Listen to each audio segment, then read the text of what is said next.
তার মতো করে নির্বাচনী প্রচার কাজ চলছে। ধারাবাহিকতায় আমরাও করে যাচ্ছি।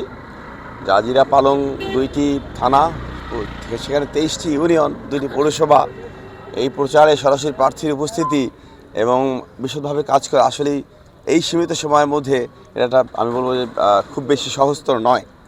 এর মধ্যে চেষ্টা করছি আমি, আপনারা দেখলেন ইতিমধ্যে এই কিছুক্ষণ আগেই আমি শুভচুনি বাজারে গেলাম, সেখানে অনেকের সাক্ষাৎ ঘটলো।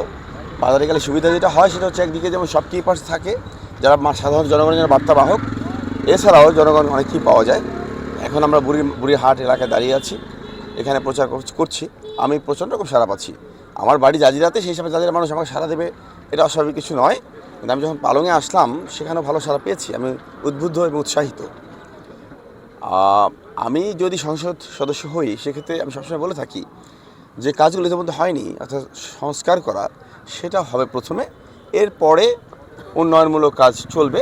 উন্নয়ন অংশ হিসেবে অবকাঠামোগত উন্নয়ন, এছাড়া অন্যান্য পারিপার্শ্বিক সামাজিক যে উন্নয়ন কাজ আছে সেগুলো চলমান থাকবে। আমি সবসময় একটি কথা বলি, এই সকল উন্নয়নের আগে একটা কাজ করা প্রয়োজন, সেটা হচ্ছে মানুষের নিরাপত্তা নিশ্চিত করা, সকল ধরনের নিরাপত্তা নিশ্চিত করা, যাতে মানুষ সাবলীলভাবে তাদের পরিবার পরিজন সহ বসবাস করতে পারে। ধন্যবাদ।